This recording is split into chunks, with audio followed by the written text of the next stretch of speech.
Howdy, howdy, Citadel here, and welcome to the patch notes for the Amethyst update for Total War Warhammer 2.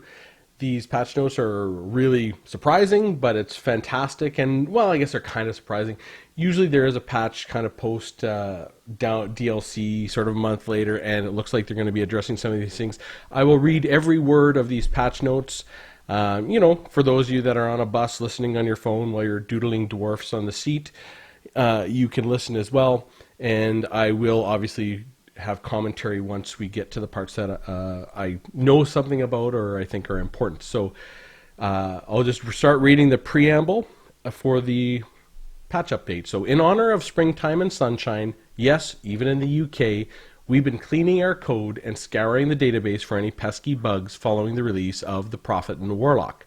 As such, tomorrow we'll be updating Total War Warhammer 2 with some tweaks, fixes, and balance changes.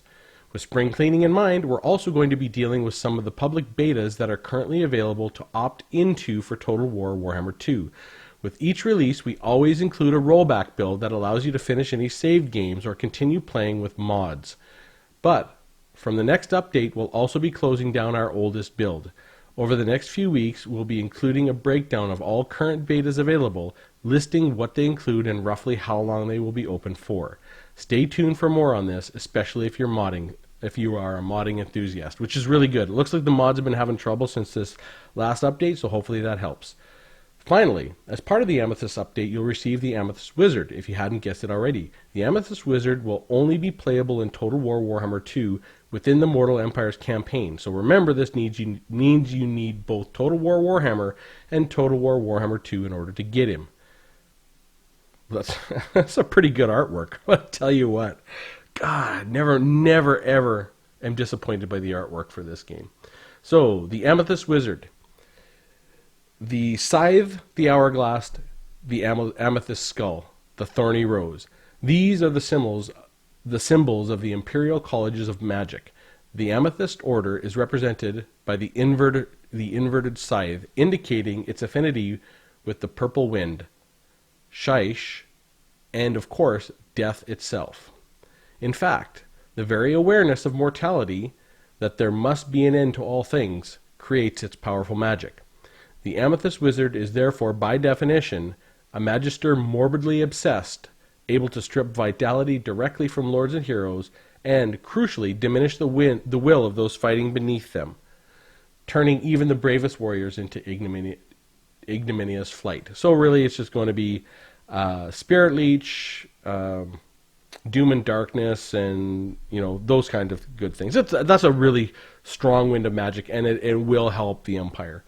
So, some of the fixes. The final battle will now trigger correctly in the Eye of Vortex campaign, provided the final ritual has not already been triggered in the save game. Fixed an issue where the game would crash when multiple Doomsphere devices detonated at the same time in the campaign. That's funny. Fixed an issue where the game would soft-lock when triggering a small selection of advice lines. Fixed issues where the game would crash at the end turn 6 sequence. Fixed issues where legendary heroes would resume the game with 0 health after being wounded. Fixed an issue where on loading a saved game, many Empire settlements would appear as ruins. Fixed an issue where the Leech achievement wasn't triggered correctly. Reduced the chance of gaining warp fuel from agent actions to 50%. Increased all Forbidden Workshop upgrades warp fuel by cost by 1. Increased warp fuel costs of Doom rockets by 1. Removed the Winds of Magic cost reduction for warp lighting and the Forbidden Workshop upgrade warp spark plugs. Remove the cooldown reduction for warp lightning and the ancillary warp lightning battery. Increase the cooldown of Endless Drum ability for Forbidden Workshop from 15 seconds to 25. Increase the maximum range of Jezzail projectiles. Whew! They're already 300. Maybe 325? Yikes. Fix missing front-end start position map image from Volkmar the Grim. Fixed front-end start position map image for Tic-Tac-Toe and Mortal Empire campaign. Fixed issues with Icket's Storm Demon quest not being issued after the character reaches level 8. Fixed Lord Croak's spell browser videos. Replaced Foe Seeker with Master of the Skies ability in Tic-Tac-Toe skill tree. Replaced Arcane Conduit with unlimited power in Icket Claw's skill tree. Updated the region of Tlaqua to Jaluk Oasis in Mortal Empires campaign. Updated the region of Quexchotl, whatever, to Wadi El Tibuk in Mortal Empires campaign. Updated the province of Western Jungles to Southern Desert of Araby. Ooh, Araby? Huh? In Mortal Empires. I think maybe this is telling us we're going to get Araby. Well, we're getting Araby no matter what. It's just a matter of time. This may be the free DLC. That may be the free DLC for Game 3 for pre-orders. Araby. That tells me that. Removed plus 20 Rings of Magic reserves from Ikit's upgraded version of Brass Orb ability. Increased the physical resist from 8% to 10% for Ikit's power armor skill. Removed plus 20 armor from Ikit's double insulation skill. Increased magic resistance from 15% to 20% for Ikit's double insulation skill. Added 20% fire resistance to Ikit's double insulation skill. Reduce the cooldown for all spells from -20% to -10% for Ikit's Power Overload skill. Reduce cooldown of all spells from -30% to -10% for Warlock Master's Power Overloaded skill. Removed Warpstone token skill from both Ikit and Warlock Master. Added level 7 plus Salamander Hunting Pack buffs of missile resistance, leadership, and melee defense to Spawnkin skill for Lizardman characters. Skinks and Chameleon Skinks, not Skrinks, will now receive armor and melee defense buffs from Tenenwan's Disciples of Sotek skill. Skinks and Chameleon Skinks will now receive leadership and melee attack buffs from Tenenwan's Tide of Sotek skill. Skinks and Chameleon Skinks will now receive casualty replenishment and upkeep buffs from Tenenwan's Reverence skill. Skirmisher, Dexterous Warrior, Skink Leader skills now clearly indicate which skink unit types receive each buff. Fix an issue with paladins unable to complete the Pledge to Manan when embedded in an army. Fix an issue with paladins unable to complete the Pledge to Order. Fix issues with Pledge to Campaign, where defeating a minor settlement would count towards the completion conditions. Fix an issue with Pledge to Valor, where defeating a minor settlement would count towards the completion conditions. Fixed an issue where a Vows Pledge completion message triggers multiple times at once. Feral Cold Ones now available at Tier 1 for Lizardmen instead of Tier 3. Vastly increased discoverability of Doomsphere and Warp Camp buildings. Increased food costs of certain buildings slightly. Decreased food income potential of the Under Empire slightly. Increased passive discoverability value of agents when discovering Undercities, increased from 15 to 15 from 10. Increased AI's likelihood of destroying discovered Undercities by a fair amount. Amended red-crested skinks description. No longer are they the fastest skinks in the world. Alright. Updated Alberic's mount description for Tempete in custom and multiplayer. Is that Tempete or Template? I don't know. Tempete? Whatever. Battle balance changes. Abilities. Invocation of Nehek -2 duration. Wow, they're really going after them the vampire counts. And really the vampire counts and the vampirates. That Invocation of Nehek. Well, it's a hard skill to balance. They've always been working on it. Invocation of Nehek upgraded -2 duration, +1 power cost, max 4 targets. Awesome. That is awesome. Earthblood, same, max 4 targets. Awesome. No longer buffing, healing your whole damn army. Earthblood upgraded, max 4 targets. This is fantastic for the Dawi. This helps the dwarfs have an advantage already in the vampire counts, and basically they're unbeatable in multiplayer against the vampire coast. I mean, I don't think the vampire coast can beat the Dawi with best builds and even players. I don't think it's possible, actually. Guardian tweaked to 15% physical resistance from 18% is what it used to be. Wraithstorm, Noctilus, slightly tweak in accuracy. Brass Orb now has a wind up of 3 seconds. All right. So these these all help Dawi because we have no Guardian. Noctilus, accuracy doesn't matter. Brass Orb, I don't know. Wind up of 3 seconds. These all help the Dawi, these big time. Especially Earthblood and Invocation in the Heck. But really, the factions we have the most trouble with are Chaos and Dark Elves. don't have those abilities, so it doesn't matter that much, I suppose. Beastman, Cygor, plus 800 health, plus 35 base melee damage, plus 15 AP. Whoo-wee! That is a big buff for their stats. Giants, all, minus 15 base melee, plus 15 AP. That's pretty good for the Giants. That's a straight up buff right there. You're essentially adding plus 7 damage to every hit, against most things you're going to hit. Ungor Spearman, unshielded, plus 4 leadership, minus 4 charge bonus. That is a big buff. That is a big buff, folks, for Ungor Spearman. But they needed it. I mean, they're really weak and they have really poor leadership. So good for the Beastmen. I think these all hurt the Dowie, especially, this Cygor. You'll see more Cygors, and that's what they want to take anyways. Dark Elf, Cold One Knights, minus 1 melee attack, minus 1 melee defense. Okay. Cold One Dread Knights, minus 1 melee attack, minus 1 melee defense. Cold One Chariot, minus 1 melee defense. So these all definitely help the Dowie, all of them. You see mostly Chariots, and maybe you'll see a group of Knights, but not likely. It's mostly Chariots. So Lizardmen, here it is. Lord Croak, plus 1 MP cost, minus 10% damage from Deliverance of Itza, 1, 2, and 3. So it's a nerf. Not massive, but it's something. Ancient Salamander, minus 25 projectile range. Whew, that'll put them at what? Sort of minus 25 projectile range. I think they're 185 now. That'll put them at 160. Okay. Minus 5% explosion damage. Slight increase in entity size. Minus 1,869 health. Holy.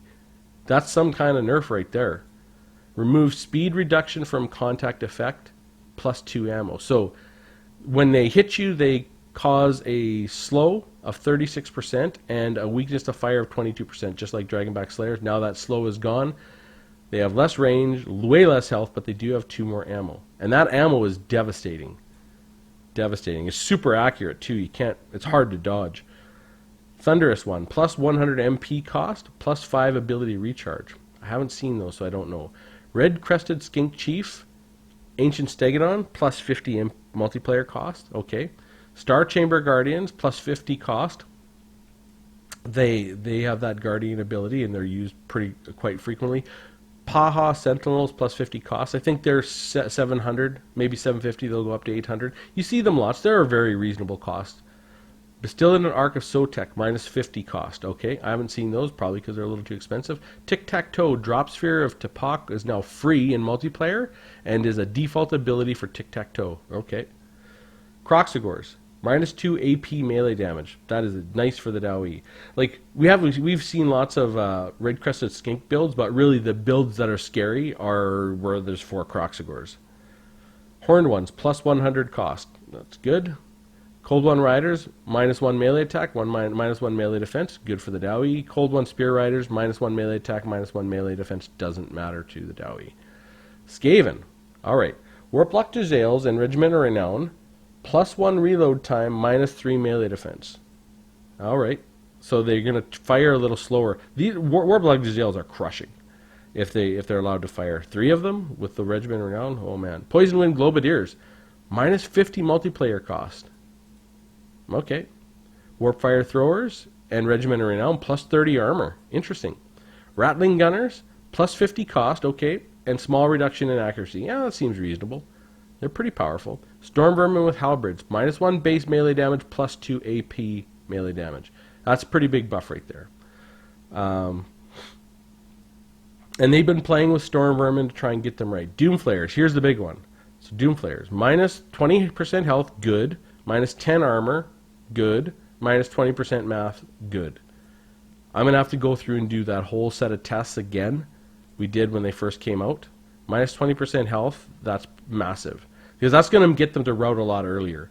Minus 20% mass, huge for the Dowie. Because they just run right through us. And minus 10 armor, important but not as important as the health and the mass. Warlock Master, Doomwheel, added terror. Can no longer hide in forests. Minus 4 melee attack, minus 10 charge bonus, minus 1 melee defense. So that's good for the Dowie. Ikit Claw Doomflayer no longer causes fear or hides in the forest. Oh, Doomflayer. Yeah, that's good. Perfect. So you can ride as Doomflayer, but it doesn't cause fear, because the other Doomflayers don't cause fear or terror. Which really they should, but whatever. Vampire counts. Cryptors, +1 melee attack. Okay, trying to bring Cryptors back to the meta, which is good. Cryptors are a cool unit. Helmand Gorst on a corpse cart. On Helmand Gorst on his corpse cart with his brothers pulling it. -50 cost. Reliquary Corruption is free and on by default in multiplayer. Interesting. So they're trying to make Helmand Gorst a little more useful on his corpse cart. Cheaper. Vargulf, -10 base melee damage, -20 AP melee damage. Interesting. So, Vargulfs, like you've been seeing a lot of Vargulfs, especially in the dwarf matchup, and they're hard to deal with because they're so fast and they have so much mass, and really they should be hard to deal with. This just going to be, they're not going to be able to goon stuff as easy. Vampire Coast. Morghuls, not including Night Terrors, remove terror. So Morghuls don't cause terror. Interesting. They're scary as hell, but they don't cause terror. Okay, fair enough. It's a game mechanic. Now the Night Terrors do cause terror. They both cause fear. Noctilus on foot, -5 armor. Okay, fair enough. So they're really still trying to balance Noctilus. And the Morghuls, I mean, these are straight up not Morghuls not causing terror. I mean, it's just a big straight up buff to the Dowie in the matchup. Not that the Dowie need it. Vampire Coast cannot beat the dwarfs. It just can't. With the evenly matched players and even builds. So that is it. All right. So I think it looks like a good balance pass. And I wish they would do this once a month. You know, just these little tweaks over and over. Once, at least, well, yeah, at least more. But hey, it is what it is. These look good. The healing stuff being sort of nerfed is good. It's really good for the Dowie and every other matchup. But the key matchups that are really tough for the Dowie, which are the Dark Elves and Chaos, Dark Elves are a little weaker. And Beastman is not super easy either. No real changes. So the tough matches for the Dowie are going to remain the tough matches. No help there. And every other matchup in the game has gotten better for the Dowie. So looks good. I think it'll be interesting. It'll be fun to play. I think I'm going to get on and play some multiplayer tomorrow and see if I can't get some games in. And it should be fun. Anyways, hope you found that interesting. Look forward to comments down below. What do you think of the balance changes? Are they correct? How do they feel to you? Do they get everything you think that needed to be gotten? And that's that. I love comments. I want to hear from you. And with that said, I will see you soon.